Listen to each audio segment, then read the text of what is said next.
Hello and welcome to the Ultra Confusion Google Hangout number 4 or Quattro, I think, for those. Uh, Say, if what? wait, uno, dos, tres. Yeah, Yeah, quattro. You're right. Quattro. Why would you say Yeah, seis? I know that's like six.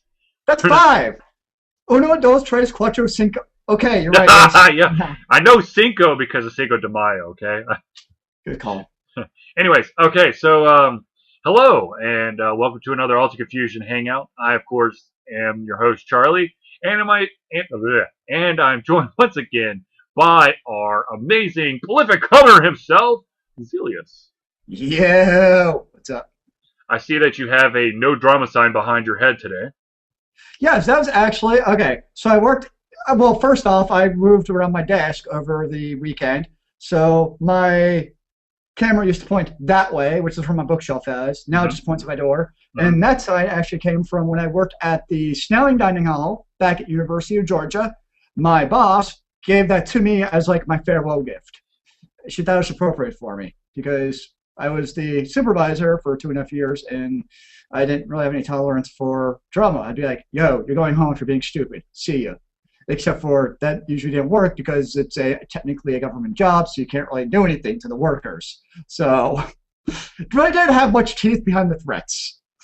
This is the same place where a girl got caught smoking inside of the cafeteria. She got fired on the spot, but there's a three-strike rule, so you couldn't fire her unless there's 3 times for smoking in the kitchen. Yeah. Question: if To she be took honest. 3 draws of the cigarette, wouldn't that constitute 3 strikes? Possibly, I like the way you think. Okay. I'll have to learn on. Anyways, all right. So we're here to talk about Ultra Fusion stuff as well as video games. I mean, who Is doesn't that love really video what all the games? confusion stuff is video games? Just saying.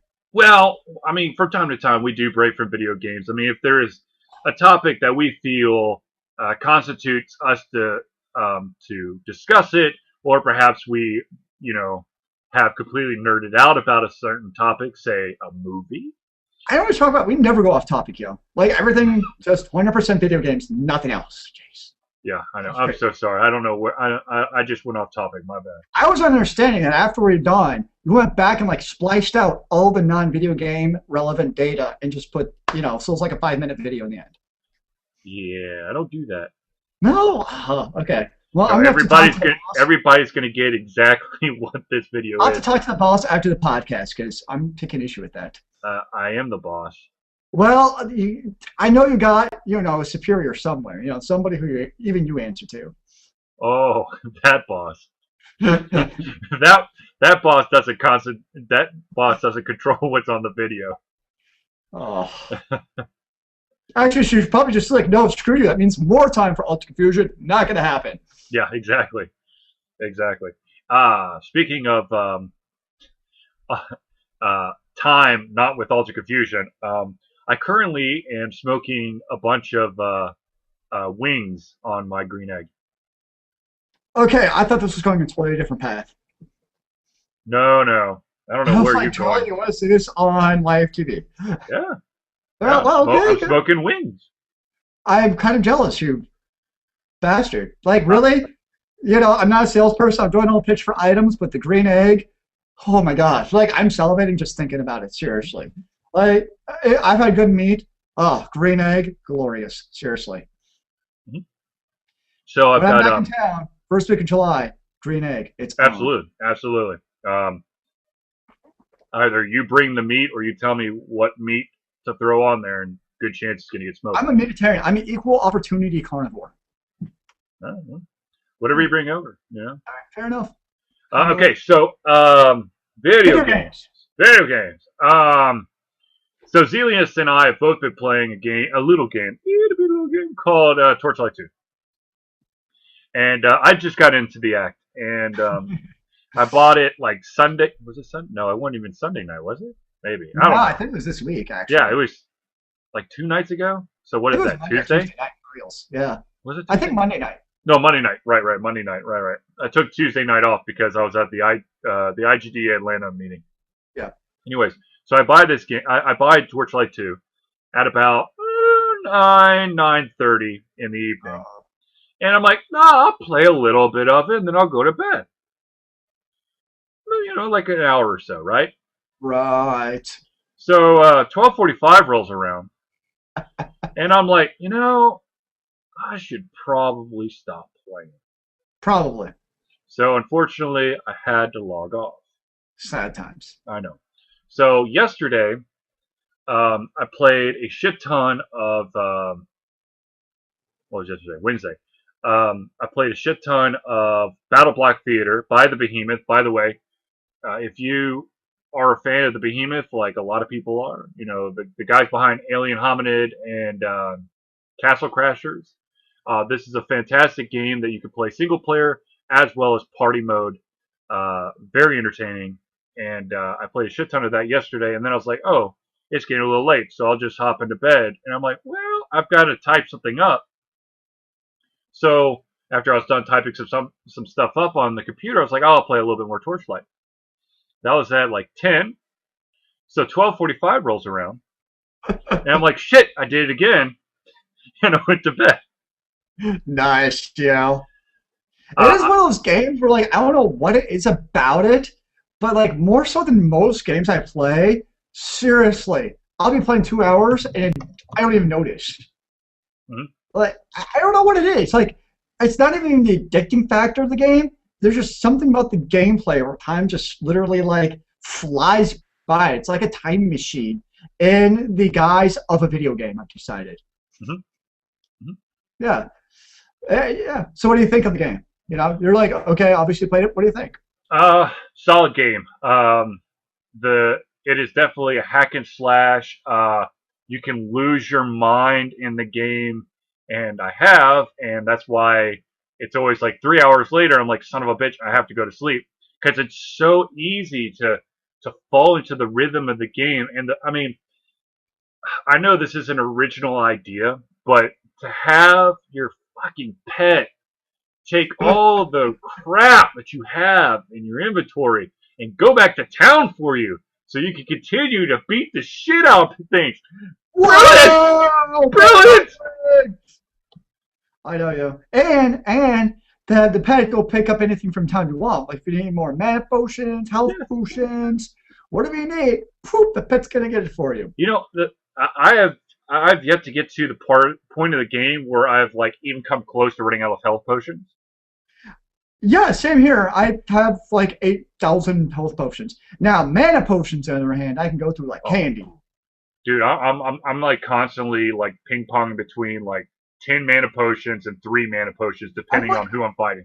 I know, like, seriously, I have like 80 health potions, which I Hmm. don't really rarely use, Hmm. and I have like 2 mana potions. The Hmm. worst, though, is that happened to me the other day. I had like 3 mana potions, because, usually a fight, okay, I'll use like all mana potion.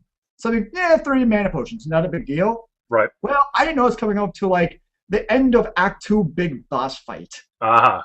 Oh, I went through like I already had a mana potions, so I ended up having to like literally kite the boss around for like a half hour while my mana regenerates. Okay, I can use my special ability attack a couple times, kite around some more. I was like, oh man, I really need more mana potions right now. Mhm. Because yeah, especially because with my attack I use about 8 attacks. I'm out of mana. So what's the character you play? The ranger character. So the one with I the still guns own that that. also does magic. Yes, they call it the low. I think they call it low magic. That's the same one for me. Yeah, that's what I use in my special ability. I use the Dark Bolt thing, the one that splits into like 5 or 6 different bullets when it hits somebody. Hmm. That's like my main attack. My main attack is still that like the blue spinny thing. The Gaive, yeah. Yeah, Glaive, however you pronounce it. yeah, the glaive, and then That's a really popular one. I've also leveled up the one where you have like I think it's like a 30% chance if you kill an enemy, it spawns a little bat creature that runs around for like I don't know, like 15 seconds or something before it Yep. implodes. So I use that one, and I level up like the bonus, so it's like more life and attack power one. At one point At last the night, same I had 3 of those suckers flying at the same time. So I was literally like and it was right as you go against one of the unique enemies. Yep. So I was just like, "Go, my pretties," and Nice. I'll just sit back here. Very nice. Very nice. Indeed, indeed. So, anyways, Torchlight 2, phenomenal game. It's what a hack and slash should be. There's one funny thing. I still don't know what the storyline is of the game.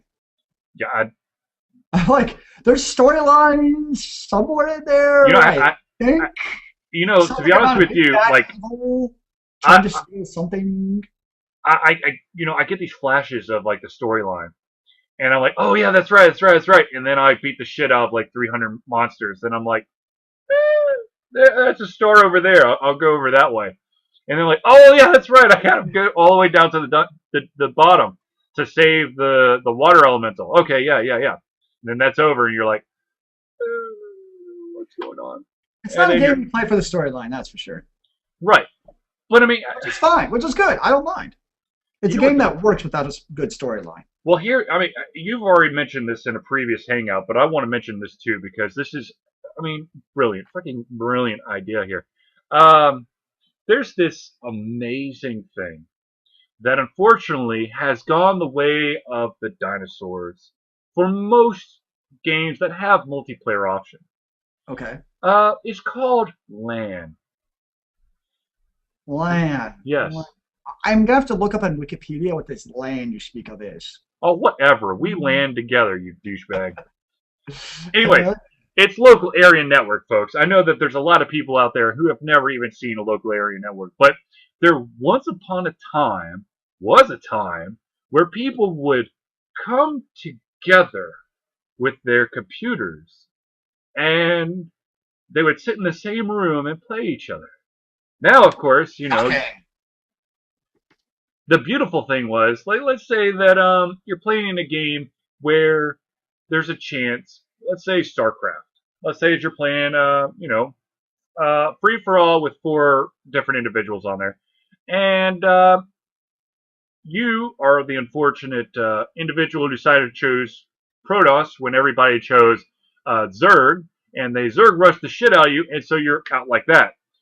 Well, you could get up from your computer and basically mess with everybody else in the room. Yes, you could do that over the chat systems and whatever, but Not the same. it's not the same. You know what I miss?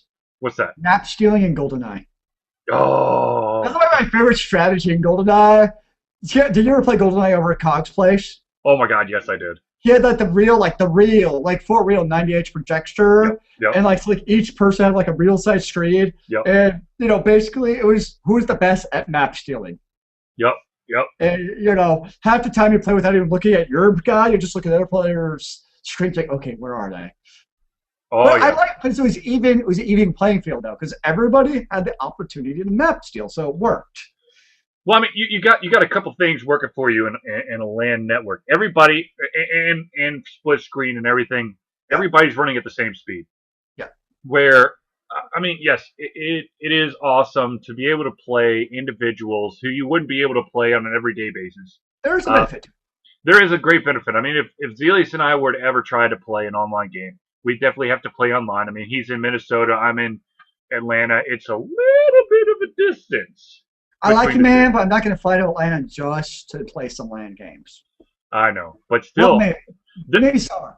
the the the simple ability to be able to do a LAN game to bring people together is phenomenal. Well, it used to be like back in the day too. Before you kind of had like smart computers and smart modems. Like, Hmm. and by smart I mean like intelligent. They could figure stuff out. Hmm. It used to be kind of a pain to play games on the internet because you have to do like port forwarding, and you'd have to like go into like your control panel, look at network preferences, and like Hmm. forward ports 1024 or whatever. And you have to do all kind of like crazy hackery sometimes to get your internet to work in the first place. Hmm. Whereas, at LAN, well, there's none of that, that black voodoo magic to worry about when it comes to networking. It just worked and life was good. Yes, yes, it was, it was Those were good times, good times. indeed. So, anyways, Torchlight 2. It has single player. It's got LAN. It's got multiplayer. Got mods. It's got mods, What which does Torchlight 2 not have?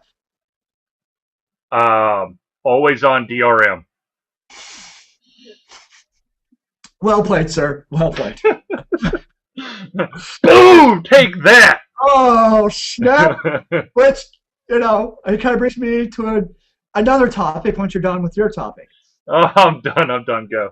Well, that kind of brings me on to actually a little point I wanted to highlight. Um, Speaking of always on DRM, Mm-hmm. it's something we've talked about many times in the past in the podcast. Charlie, you may have seen the news today, but PopCap, an EA subsidiary, they are closing down SimSocial, SimCity Social, and Pet Society. That's where you're slightly just a little bit wrong. It's not Okay. PopCap who's doing it. It's called Playfish. And Playfish, all of their stuff, yes, they're closing down all the Sim Cities and blah blah blah blah blah. But they want all of the individuals who are playing the Playfish games to go over to PopCap. Okay, my apologies. That's what I was reading. Is Yep. EA's like, hey, all these people who played these games that they are closing down, so any money you spent on the game, yada yada yada. Oh, Now they yeah. want you to go to PopCap, which it's one of those things. I look at it two different ways. On one hand, yes, it sucks that you can't play the game anymore, and actually, I really don't know how else to look at it. It just sucks, but it's I don't know what else to do. It's I don't know, If you're EA or whatever the name, something fish, what do? Playfish. Playfish. You're not making money in the game. Are you going to keep the game open? Probably not. I guess as a gamer, you're going to ask yourself the question: did you get the value out of the game when you played the game? When you bought stuff, was it worth when you bought money? Well, if the answer is yes, well, I'd say, well, maybe it was worth it at the time. I don't know. Well, But it just kind of goes back to the whole thing of always on games, and you are kind of investing your money into something that may not be there 5 years down the road. I mean, one of the things that this brings up is that this is really like a sneak peek at potentially the future of video games on consoles, and that is that you get into a game, and at any time in the future, it's going to go offline. And when it goes offline, any money that you spent, I mean, it's like an MMO, but it's, social games have they have so many limitations put onto it, and then they also cost you, and then they charge you money at the same time. Yep. I mean, that's their business model, is just microtransactions. Mm-hmm. So you spend $1 here, $1 there, and before you know it, well, you just spent $30 in the game in a week. Well, right. It's really based on microtransactions, because what they're trying to do is they set a scenario up where if you get hooked to the game, you have to play it more, and that's where the money comes in. That's why you only get 30 moves or 30 energy to do from time to time.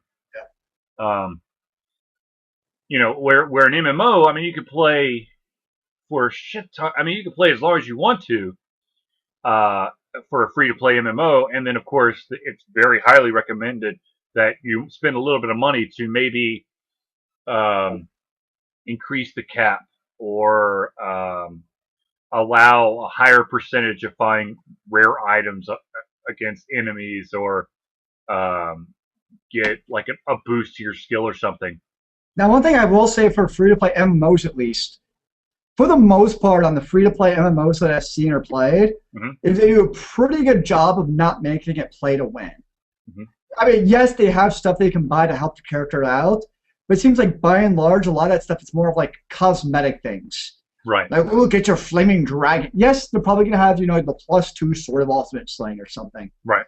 But it seems like more so than like your Farmvilles. Mm-hmm. A game like a Farmville, a lot of those games, it seems like in order to run the game, you really do have to buy money and do stuff. But it seems like a lot of MMOs, you can still do your thing and do just fine without actually paying extra money.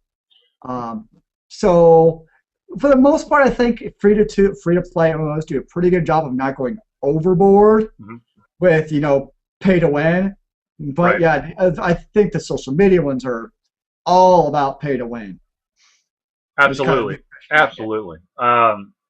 I've unfortunately I've fallen into the trap of playing a couple of social media games or Uh-oh. social games. I play Coasterville, which is a terrible game, but I play it anyways because you get to make your own theme park. You can just play like Roller Coaster Tycoon, right? I know, but I can't play Roller Coaster Tycoon at work. Oh, Oh I mean, no! what? Catch Oh my my god! breath! Ah! No, It's like my coworker joked with me next year. John, you're gonna have to open up what is like oh crap. Clash of Clans is what he plays. mhm, And right now, I'm on the games at school block. He's like, John, next year you have to unblock Clash of Clans or I'm mhm. quitting. I'm like, dude, that's brutal. You can't give me that threat. Seriously. Right, right. I kind of believe him. Anyway, I understand you want this is the way the social games work is that they give you a specific amount of energy so they can continue their retention rate. Because if they gave you unlimited energy, you'd run through whatever you want to do with the game, and then you probably would get bored because there's certain items that you have to ask your friends oh yeah. for, and then you have to see if your friends are actually into that game, if they want to, and they haven't turned off the option of getting badgered by individuals playing the game asking for random shit. I mean, I have no problem. I really don't have a problem with the business model. I mean, it I don't works. either, It's an but al- it's an alternative it's an alternative to, I would say, more hardcore games. That's fine. right. It's different games for different style people. It's just not where I don't like it when it starts to make inroads onto my games, and then Mhm, I'm just being like, "Oh, get off my lawn." mhm, mhm. That's just kind of how I feel. I mean, for me personally, I will never pay a dime for any of the social games simply because I know the very next day that shit could be gone. With an MMO, you're given a hell of a lead time, Hmm. and then the majority of the MMOs, when they close down, I mean, they go out with a bang. Well, in the two MMOs I played, uh, like really played, Hmm. World of Warcraft and Rift. Both are still When alive. I just get round up to $15 a month, Hmm. I've more than got my money's worth out of the game. Right. $15 a month. But between the amount of time I actually played in game Hmm. and then like the additional content that they release, Hmm. each of those games usually on a couple month scale they release some kind of new raid for your in guilds, whatever. But the sheer amount of content and stuff I could do in those games, Hmm. to me, I don't play either of them anymore. So in a way, to me, it's almost kind of the same thing as it's a social media game closing down, but Right. I wouldn't get the money worth out of it that I put into it. And So that's kind of how I look at my value of having played those games. right, right. Um, you know,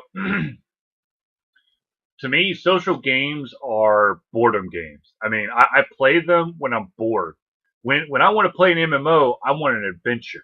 I want to be put into a different realm of existence. When I'm bored, I want to match same colored boxes and Well, and gems. that's the other reason that paying to play social media games doesn't appeal to me. Hmm. Is I've tried out quite a few over the last year since I got my Android tablet, Hmm. but for the most part, I think a boredom game is a good way to put it. Because you're right, I'm gonna play it a little bit when I'm bored, but guess what? I also get bored of the game pretty quickly usually because it's Absolutely, so incredibly repetitive, and it's just like after a while, it's like, and I'm bored of the game, and I don't feel like playing anymore. It's absolutely. like, usually it's a week or two. Oh, I'll play the game, and I'm like, and I'm bored of it. So for a lot of those games, they don't hold my attention span for very long too. And I've talked about in the past, I'm a very serial video game player where I'm going to play a video game hardcore for a week and forget about it. Hmm. And for me, it's no different than social media games. I played some hardcore for a week and never touch it again. I'm in the same boat. This even extends to. I bite-sized games as well.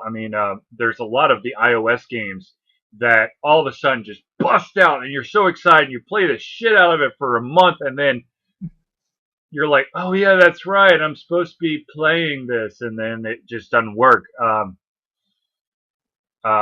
One many of the examples I have, I mean, they're basically party games. You got Words with Friends. You've got a game called Ruzzle, which is basically Words with Friends. So, no. It's basically Scramble or Mhm. Scramble, no Scramble. Um, it's basically just word games that you play against each other to try to like outdo the other person. And you catch fire and you get really excited, and then you just kind of get bored with it because the thing is with these word games is some people are like fucking gods when it comes to figure out big ass words and words you've never heard of. Like you've kicked my ass every time I ever played. I'm like, and I'm not with the game because I feel stupid. So I mean, so you kind of get this mentality of the people you play. You either get the shit kicked out of you so much you don't want to play anymore, or the only people who are playing are the same people, and you could basically dictate the outcome before the game even starts. Hmm.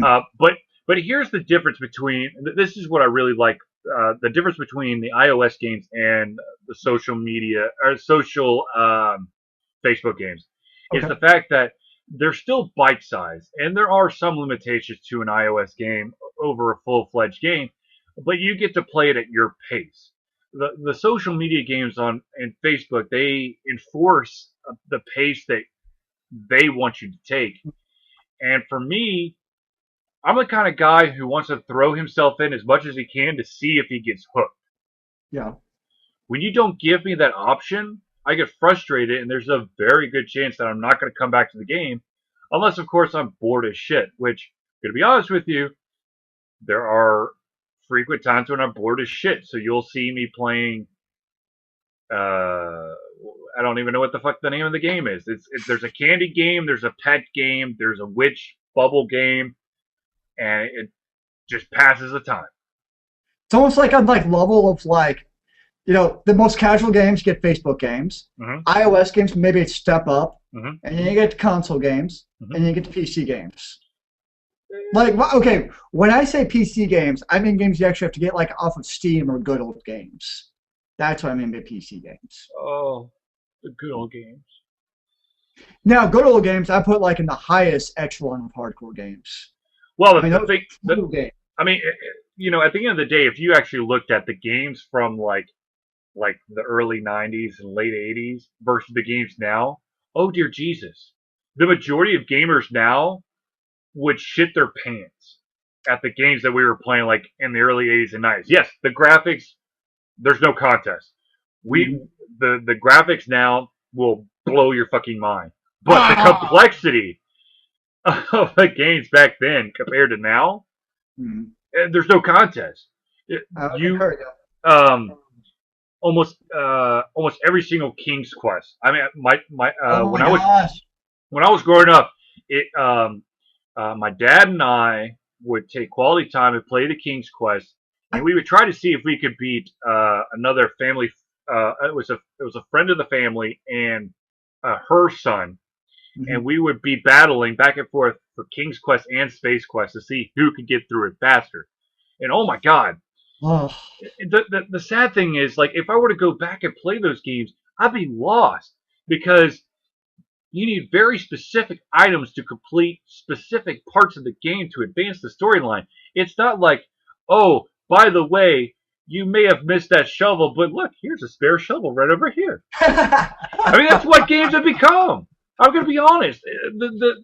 Yes, but is that a bad thing? I don't think that's a bad thing necessarily. it's not a bad thing, but at the same time, I mean, like the hardcoreness of gamer in like in the '90s versus now, like, oh yeah, I'm a hardcore gamer. I play Modern Warfare 3, 20 hours a day. Well, that's awesome, but tell me if you've beaten all 8 of the King's Quests.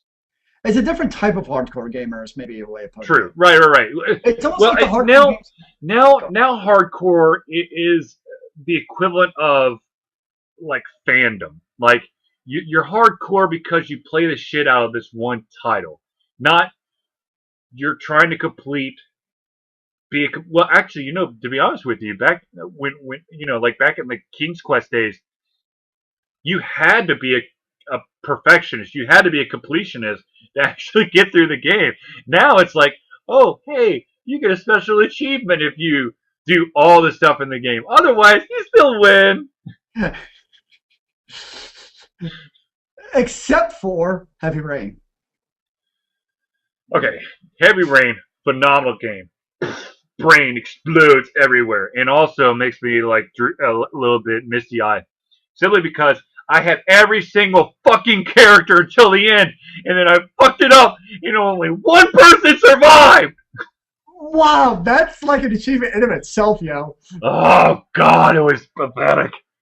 Have you played the game a second time? Fuck no. No, I got so emotionally invested on the first round. I'm like, I could play this again, but the fate that befell all of these people, that's how it happened.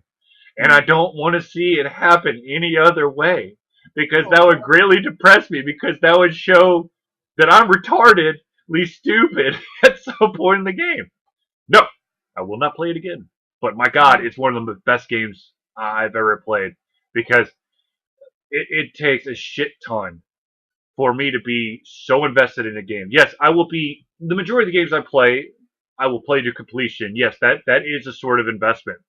But I mean, oh my god, I felt like I ripped my heart out of my You get chest. an emotional attachment to those characters. Yes. Like when Yes.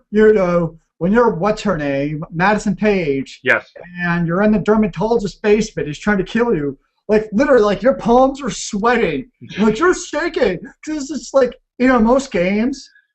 And when you're playing the game, you know how finalistic that is. Yeah. The game doesn't tell you, but you know that if he stabs you to death, guess what? You're never going to see Madison Page again. I know.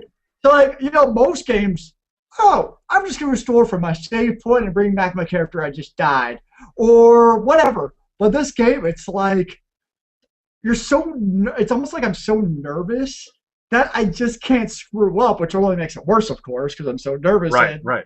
I'm thinking about it so hard, but it's just so like stressful to know that this is such a finalistic thing that you're doing that you cannot undo. But and to add on to that, the fact is that if Madison Page dies, the story continues. It's not like, oops, I died. Now I get to restart the checkpoint. Nope, the game goes on. Everybody could die, and they will give you an ending. Yeah. I wish they had a game like that for the Xbox. Yeah. Yeah. Or more games like that in general, I should say. Like if they had more games like that for the PS3, I'd probably buy one just for those. Well, I mean, there is a PC game out there made by the same people. It's called, I want to say it's called Indigo Prophecy. Mhm. It's a little bit more simplistic. You play as the detective and the killer, Interesting. and you keep flip-flopping to just see both sides of the story. The cool thing is, I've heard a rumor that the company behind it all is coming out with a new game. Ooh, And unfortunately for you, Zelius, it is still coming out for the PlayStation 3, because I'm pretty sure that they've got a contract with Sony. So yeah. yeah, It is really coming down out there. the snow. Yeah. By the way, folks, if Zelius accidentally disappears, it means that there's enough snow that knocked out his power and hence his internet, and he's not. Well, hopefully, fingers crossed, he isn't actually dead from an avalanche. Okay, but, seriously. It's April 18th, and we have winter storms going on to the point where school's being canceled today. And it's like, normally they have like, softball, baseball, golf, tennis. There's not been a single outdoor sport in southern Minnesota this season. Like, it's just, like, I love to make fun of Southerners for how wussy they are when it comes to snow. But I hate snow right now. This is insane. Okay, I feel better now. There you go, Zelius. I'm glad that you were able to vent.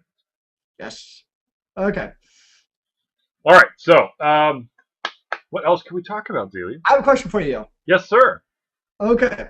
So we're just gonna be a totally random question for you. Okay. See if you can come up with anything. Okay.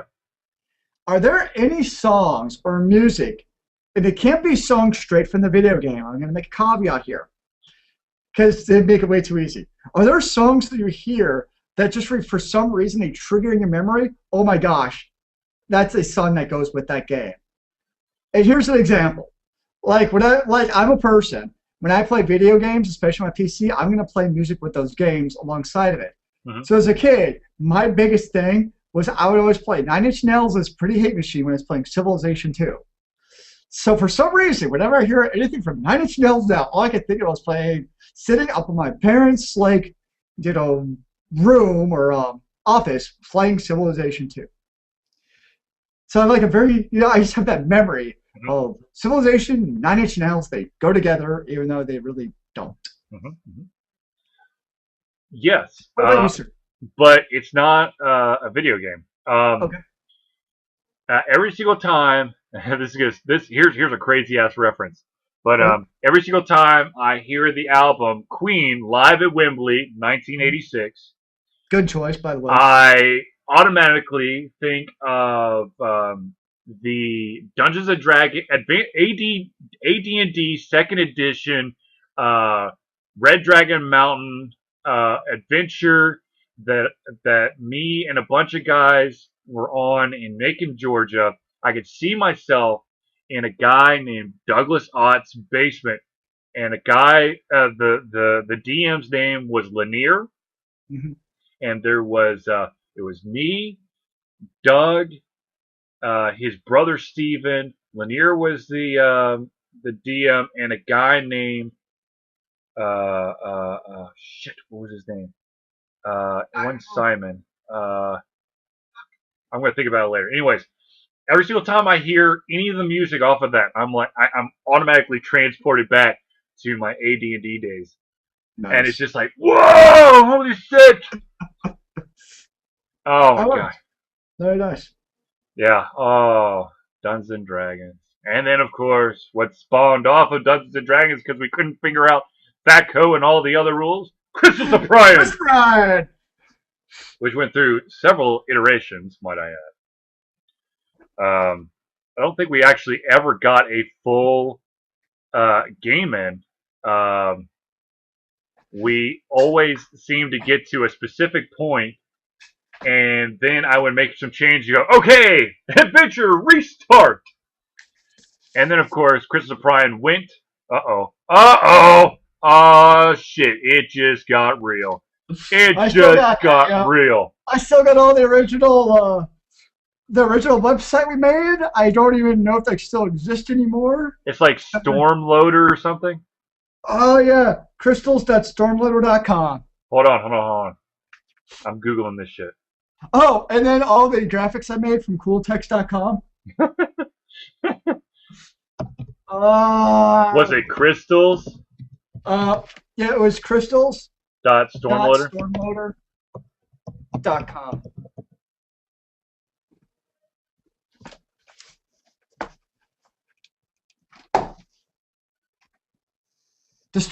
I doubt Stormloader even still exists.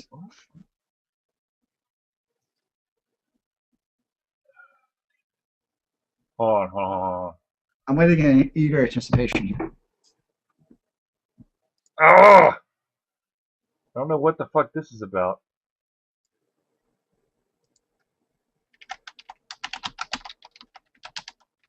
I could see it looks like Prydain in the background, but it's got a bunch of other windows on top of it. Oh yeah, I see it too. Let's see here. Hold on a second. Hold on. Crystals.stormloader. Yeah, it has a logo for Prydain Strongload is what the image is.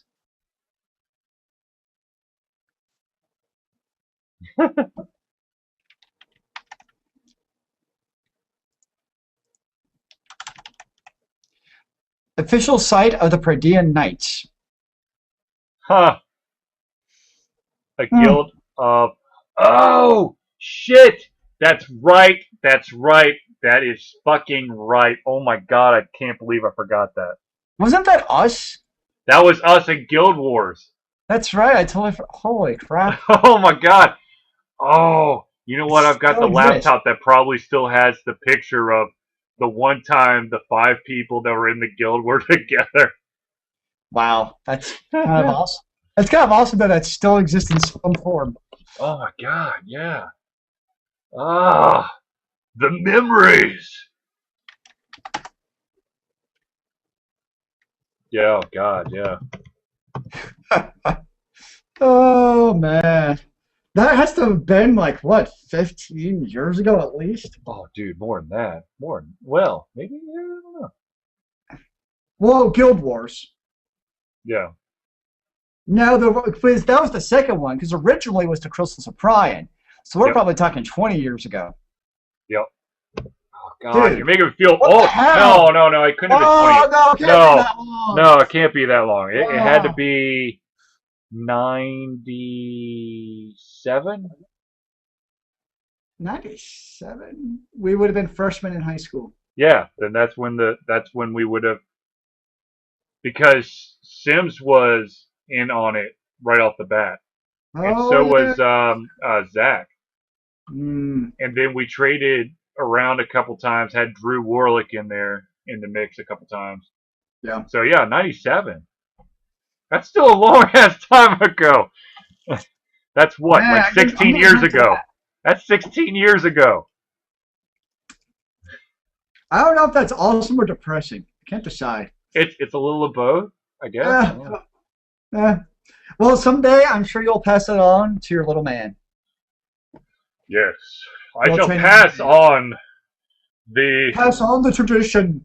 of crystals of Prion. I shall teach him.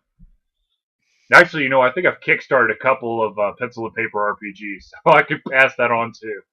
There you go. Very nice. Speaking of which, I accidentally broke my my no more Kickstarters. It And you're took still all of alive. what, like 1 week? Are you sleeping in the basement yet, yo? No, no, no, no. So there was this project that was being funded. It's basically this like really like high tech beer growler system. A high tech what? Beer growler. It's like a huge ass thing that holds beer. Oh, I thought I said ear growler, and I was No, like, I don't get it. Are you like, is it a high tech beer, corn husker? beer. Anyway, so I sent the link out to a couple people, and Hmm. they're like, "Oh my god, yeah!" And they started backing it. I'm like, I should probably back this too, since I'm the one who told them about it. Nice. So it's not like I went out and was like, "Oh, look, another game. I must back." Click. Oh, Um. Okay, so we have another request to do a review of a game. It's based around slot machines. It's kind of like a casino themed game. It really is just a slot machine, from my understanding. okay. Uh, um, I have not yet looked at it. So, if Zelius, do you want to run at it, or you want me to do it? I kind of have a hatred of slot machines, to be All right, honest. then I will do it. So here's my little background story: Okay. is Minnesota, right? Yep. Guess what Minnesotans have? Lots of casinos. Yep. Guess what I hate? Casinos. Like, there's just something to me. I know that the slot machine game, not real money, but there's just something about going to the casino and putting your money into something just 120% just totally random. Mhm. And whether or not, like, at least when I go to play Texas Hold'em poker across the street, like, I have some control over how much money I lose. If I lose $100 in a night, well, that was my own fault for, not playing well or whatever. Mhm. But I go to a slot machine, I lose $100 in 20 minutes. That's just like the sheer luck of the gods. And like, just so I just have this hatred of slot machines. Because I love my family dearly, but guess what they do whenever they come to Minnesota? They We go have to go gambling. to the casino! But luckily, my dad, he's usually like, let's at least go play Texas Hold'em poker because that's what he likes. Mhm. So it's fun. It works out. But my dad's side of the family, they love their casinos. Mhm. Uh, real quick question for you, Zelius. What phone are you sporting these days? I got an iPhone 4S. Okay. Well, after this, I can give you a free QR code for a game, All right, rock on. but I'm not going to do it live because I'm afraid that if someone's watching, they're like, "Oh, QR code! Okay, go, Sweet, go, I'm gonna see go, it. click! I got it." Not that we don't want to give free stuff away to our viewers. We indeed will be giving free stuff away to our viewers if you come find us in person, or perhaps we'll run a contest on Alter Confusion in the future. You may be a lucky beneficiary of something, such as such. But Ooh, a T-shirt. Ooh, I like T-shirts. We pretty always have. swag. I need to get more T-shirts at some point. I also need to get more buttons, though the buttons will probably be coming sooner than the T-shirts will, because buttons cost less than T-shirts, and I can get them in a greater quantity. Totally random question, yo. Totally off topic. Yeah. So PAX Prime Do tickets what? apparently just went on sale. Huh? PAX East tickets just went on sale. PAX Prime. PAX Yes. Prime. Yes. Yes. Were you planning on going? Because I know you thought about it. No, because I'm going to Dragon Con. Ah, that's right. The only reason I was curious is because like there was it was like the great moaning of the internet as the apparently scalpers have overtaken the ticket purchasing for PAX. That would not That- surprise me. More like apparently tickets are already going for $500 for the 3-day weekend. 4. Or well, 4 days. Wait, 4 days. Friday, And then Saturday, you can't- Sunday, Monday. They're doing It's 4 Monday now, days for too? Prime. I didn't see that. Just for Prime. It's kind of one of those things, yeah, scalpers, whatever. It was one of those things where Gabe and Tycho could already charge so much. They could charge probably $200-300 for the weekend, and guess what? It's still gonna sell out. Mhm. But they charge what they do. Like the It's value. $95 for 4 days. How much? 95. That's obscene. Like the value of what you're getting. They could easily charge double, triple, quadruple that, and it would Oh still. God, you could charge close to like $400. And it would still sell out. And normally scalper, to be okay, it's like a U2 concert where a ticket's $150 for 3 hours of music. Okay, I get scalping on that. But when it's something like this where they're intentionally keeping prices so low to let the gamers go, that's when I draw the line from just being a scalper to being a douchebag. Well, the other thing you have, and this happens every single year at PAX, is the fact that there's a shit ton of scalpers out there who make uh, forgery copies of the Ooh. badges. Oh and yeah, I sell didn't think them. of that. That'd be actually really easy. I haven't thought of that though. Yeah, they do that every year. Don't advertise it, but yeah, that would actually be really easy to make it. I'm looking at mine over there. I'm like, I wish I would have thought of that. Yeah, I mean, But if I was going, guess what? I'd be buying a ticket. absolutely. I mean, come And on, I've already bought my Dragon Con ticket. Very nice, very nice. I'm still Everybody's- hoping that they give me a fan table and maybe allow me to do a panel though. But I just wish school didn't start that week, yo. yeah. But it's been that same way. I mean, ever since you started going to PAX Prime, it's just that weekend is like, Yep. never gonna happen. So speaking of conventions, for you out there who may not have hit the website, Ultra Confusion will be giving a panel at AndoCon, which is happening in Kennesaw. I think it's like July 21st ish, something around there. We don't have an exact time or date. Once we get that, we'll of course put it on the website. And then of course, I have finally booked the room for MonsterCon 2013 in Greenville, South Carolina, which is at the end of July, where we will be giving not one but 2 panels. 2 for the price of 1. Yeah. Well, in order for the admittance to be free, MonsterCon organizers want the presenters to do 2 panels. It's kind of, I understand it because it actually keeps the panelists at the convention. So if people have questions or want to just chit chat, they have a much better chance of catching the panelists. Makes sense. Then because there's certain people who will do PAX Prime and Dragon Con. They'll fly in for a panel at one and then spend the rest of the time at the other. So to try to stop that type of activity, you've got to do two panels, but I don't care. Okay, so AndoCon and MonsterCon 2013. And I've started to gain a lot of support for this panel to be at Siege, which of course is the oh my gosh, Southern So, Interactive Entertainment Game Expo, which is put on by the Georgia Game Developer Association. The name of the panel is "The Destruction of the Game Industry as We Know It." So hopefully we'll be doing at Siege as well. A lot of the IGDA Atlanta people are like, dude, you've got to do this at Siege. I'm like, I'm trying. you're probably all, by then though, because they all know you from IDGA. They'll like already know your speech. We'll see.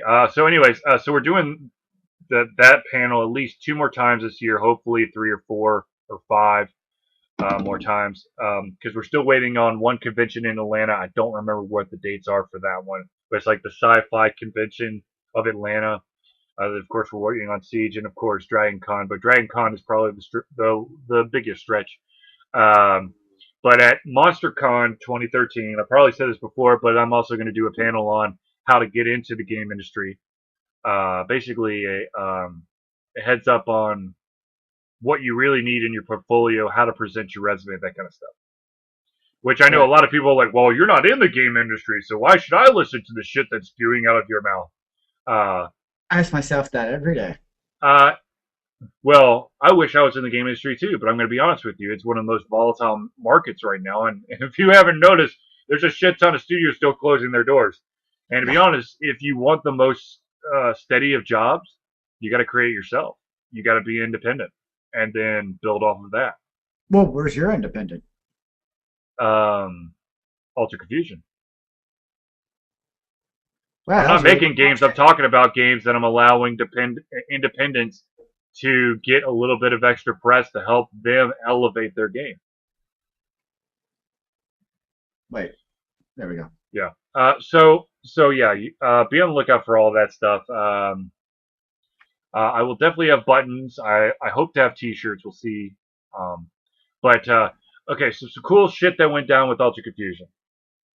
First of all, it's always fun to go to an event and people are like, "Oh, dude, you run that website," and I'm like, "Yes, yes, I do."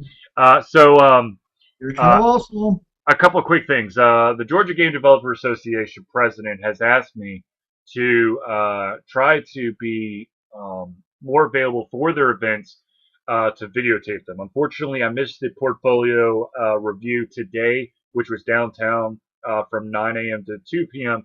simply because my 9 to 5 job wouldn't allow me to do that. What? You have a real job. Get out of here. Well, I've got to pay the bills because I'm going to tell, like I said many, many times, Ultra Confusion is my passion. Is not I'm not trying to make money out of it. If I made money out of it, that would be awesome, but that's still not going to control how I do things or how I feel about things. But anyways, I am going to try to have my what I really want is for the IGDA Atlanta and GDDA to host more events where you have speakers that allow to. I mean, networking is awesome, but you can network and then also inform individuals in this area about information, about how to do things, recommendations and stuff. And it would also really help me because then I can videotape stuff. Um, but yeah, I'm going to try to videotape as much as possible and, of course, display it on my webpage. Georgia Game Developer Association will probably give links to the videos as long as they're of a standard quality. But also, um, I have been I'm up for consideration to jump on from time to time. I'm not saying I'm going to be a regular, but possibly a guest from time to time of the Georgia Game Developer podcast. Very nice. Um, so if that were to occur, if I were to ever jump on that podcast, or if I were ever asked, of course I would throw it up on Ultra Confusion, so you could catch the podcast, hear what I have to say. Uh, probably most likely I'll be talking about what's the hottest game at the time, be it on iOS, Xbox, PlayStation, PC, whatever.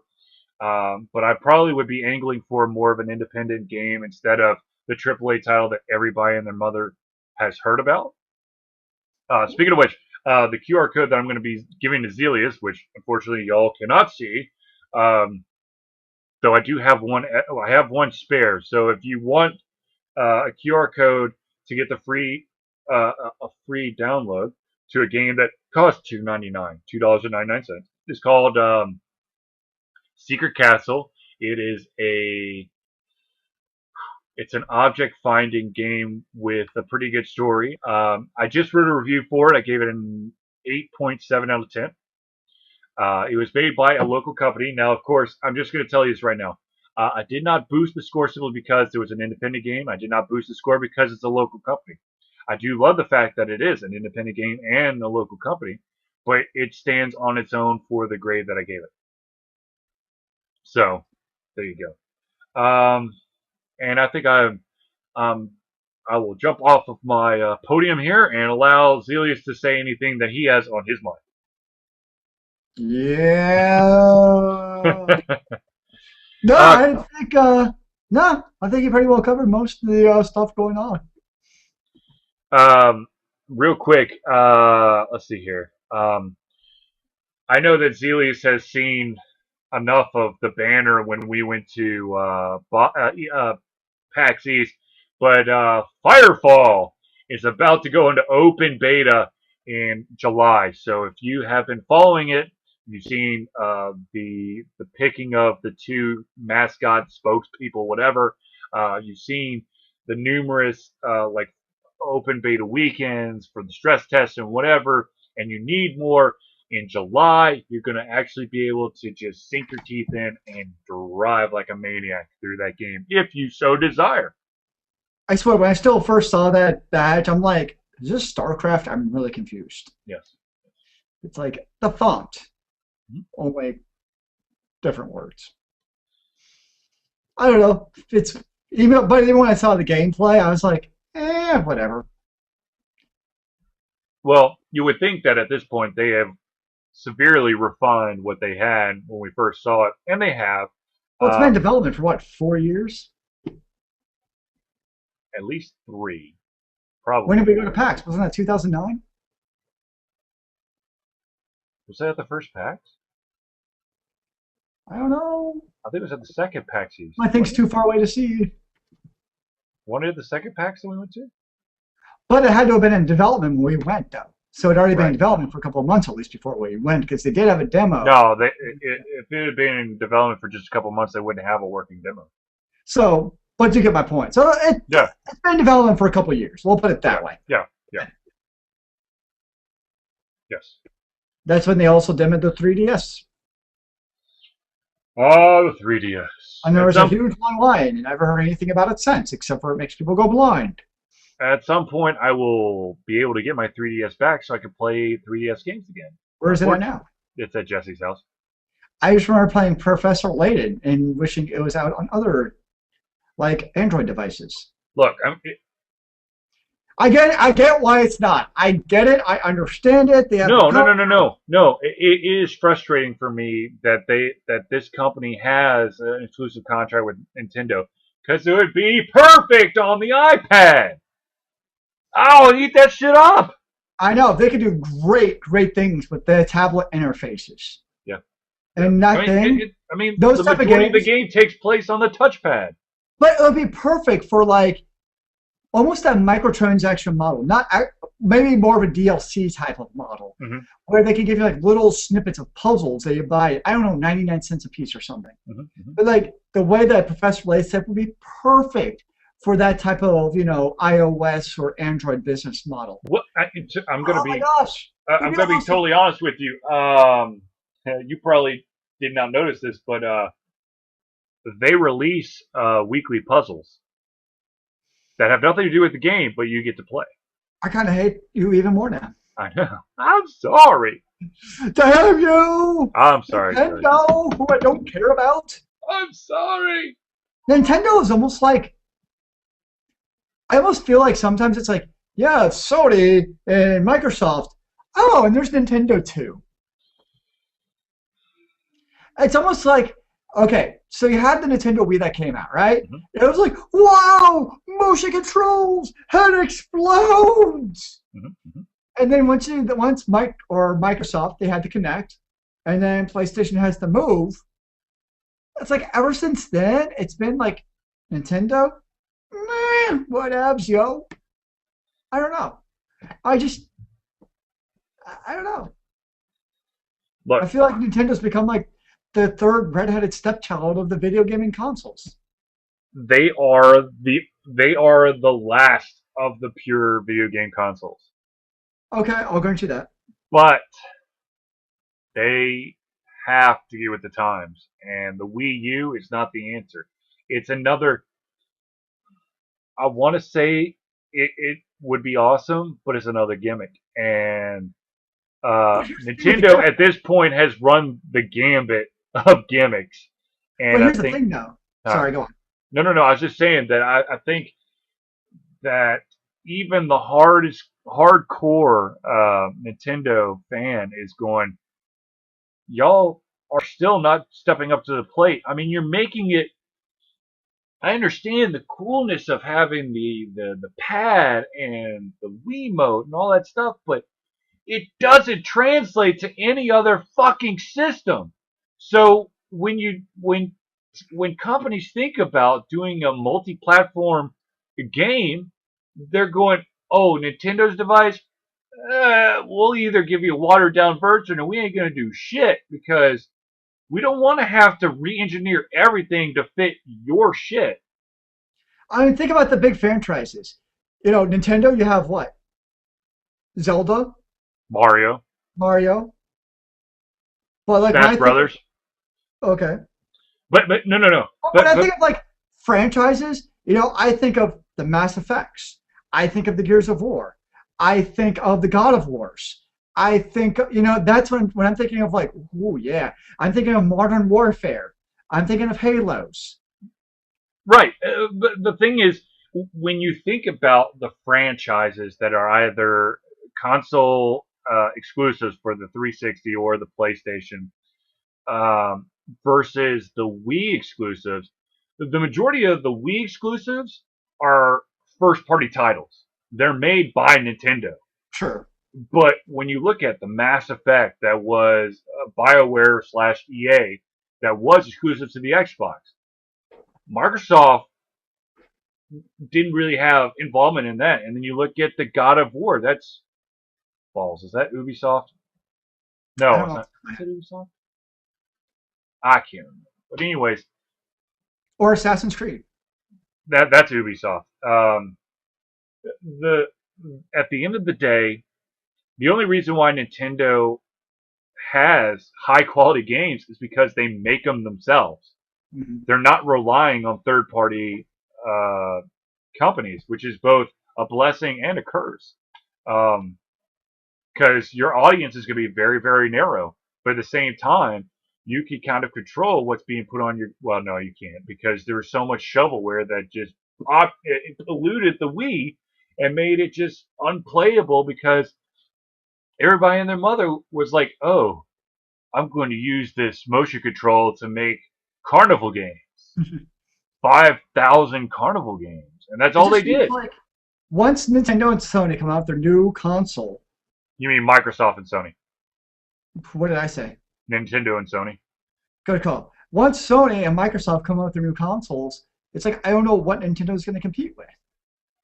themselves? I mean, I mean, they've really the way that they've structured it, they're competing against themselves, and what they and they decided to remove themselves from the other side of the equation by basically shutting down all of the Wii's services. So you have to go to the Wii U. I saw that, yeah.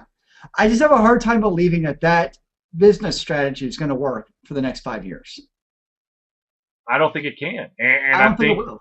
uh, Because people are going to choose, I still think the majority of people are going to choose one of the three consoles. And the reality is, people are going to choose because you get the God of Wars, you get the Mass Effects, you get et cetera, et cetera. You're getting those on the Xbox or the PlayStation. Don't get me wrong, people love the Zeldas and um, Mario's. Mario's. Those are two. I know Super Smash Brothers is there, but those are kind of really the two big things. And yes, you get people who are going to buy the Nintendo system for those, Mm-hmm. but I just don't see them pushing as much hardware as they're the big AAA titles that you get for both Sony and Microsoft. Well, I think one of the biggest issues was that Nintendo thought that since they were first to the table, that they could pull off what they did with the Wii. I mean, they sold a shit ton of Wii's because they Very were true. so far in front of the Xbox 360 and the PlayStation 4. No, 3. Yeah, 3. Yeah. But the problem is they've already played that card and they tried to double dip with it, and everyone's like, I'll wait for the Xbox or the Sony. I kind of disagree though, because in a way, I think I don't know if I'm going to call it a gimmick, but I think that the way they interface with games, which is basically what Nintendo did with the Wii mode and all that stuff with the motion controls, I think that absolutely can push consoles, as we saw with the Nintendo Wii. And I think that can be done a second time. It's a matter of finding that magic bullet correctly the second time. Because it's, okay, really, where are we going to get out the next generation of the Xbox and the PlayStation? Better graphics. Yay, better graphics. You know what I mean? So I definitely think there is absolutely that potential to have that console that pushes that new dimension of how you interact with your games. I mean, if I knew what it was, I'd be a billionaire. Mm-hmm. And Microsoft, so Nintendo obviously found that with the Wii because they totally caught Microsoft and Sony with their pants down. It's like, oh my God. And I definitely think there is that potential for another device to come out or a console that totally revolutionizes gameplay again. Mm-hmm. It's a matter of figuring out what that is. And I will get a way of doing another console without simply just doubling graphics processes. That's not the only selling point. Right, and I think if Microsoft is smart, they're not going to push the fact that yes, they have sweeter graphics, but that their device is a much more media centric device that easily allows you to access the TV shows, Netflix, Hulu. It has to have a Blu-ray player in it. Correct. And I think that's something that Microsoft for the last really a couple of years has been positioning themselves for. Absolutely. It's really looking forward to, I think, really the new console, Mm-hmm. of really positioning themselves now of, okay, we're going with a new console. We're going to be the media device in everybody's living room. Right. And I absolutely agree. That's going to be what they're really going to, I could see that. That's what they're going to market the new console as, is obviously it's going to be a gaming console. Right. But also doing that where, and the funny thing is kind of looking back on that. Look back at the Nintendo Wii. You have people like my parents buying the Nintendo Wii. Mm-hmm. Mm-hmm. In a way, maybe Nintendo, they could have very easily missed a golden ticket in that regard. They had such that captive audience of people who are buying these consoles Right. who never had before. Right. Right. And to maybe have that part of the Nintendo Wii that was so unique that instead of just collecting dolls, because I think by and large, a lot of people who originally got into the Wii fad, Mm-hmm. they've not even touched it in a couple of years, most likely. Because it was just as that gimmick gaming device instead of being something else also in addition to that, Right. like a media device. Right. I agree. But it's also easy to say that, 4 years down the road, we're like, oh, you should have done that. Yeah. Well, yeah. If we could predict at the time, we would be, Ultra Confusion would be a global brand, right? Mm-hmm. It's easy to sit here and call the shots now. I mean, Ultra Confusion's been around for 6 years, and it's just now in year Shit, 6 really that long ago? yeah. I guess we did the podcast for over 2 years solid. Yeah, and it's really year 6 where we've got traction. People actually know our name and are actually reaching out to us. I mean, I'm not. The thing is, going back on that topic, I'm not gonna. If I talk about Ultra Confusion stuff, we've got like another 2 hours ahead of us. I'm just gonna be honest, okay? I have to get another beer. Yeah. So here's the deal. At the end of the day, I hope that Nintendo is able to throw some kind of curveball once the new Xbox and new PlayStation device is out. I agree. But I fear that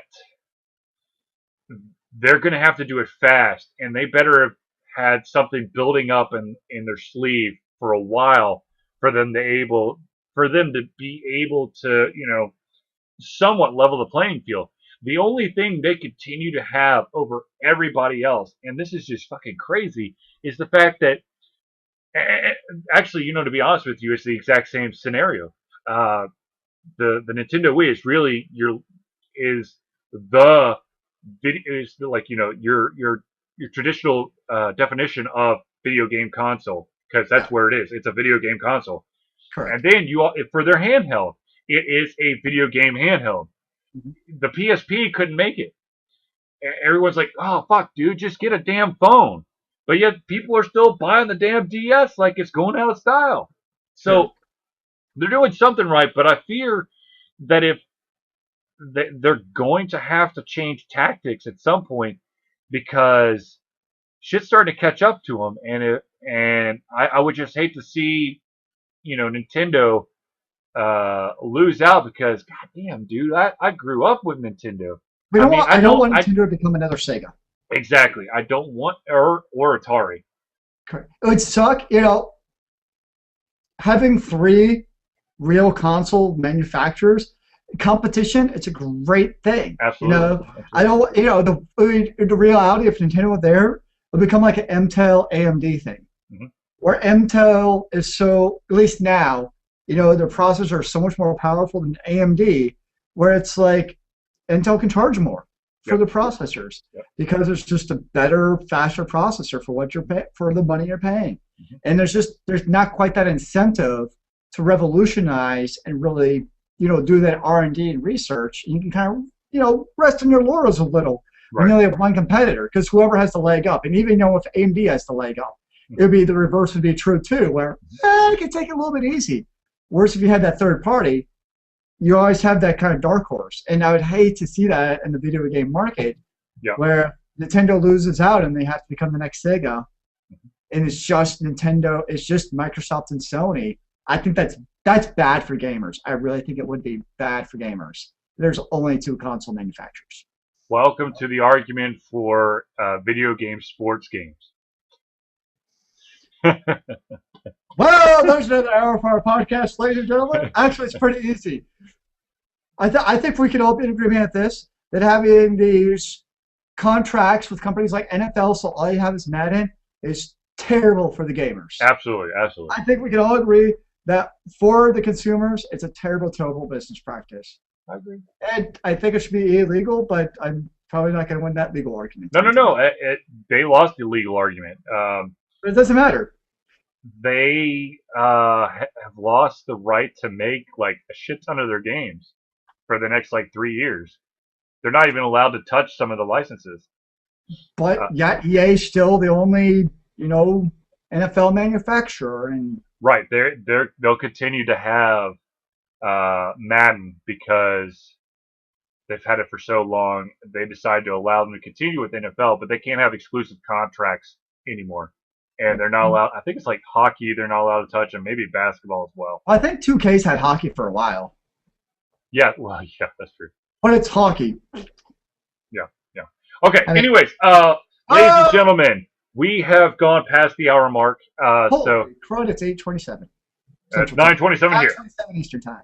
So we're gonna have to wrap this up. 6:27 Western Time. I really 7:27 Mountain Time. no, no, no. Anyways, okay. So, ladies and gentlemen, thank you for tuning in to the Ultra Confusion Hangout.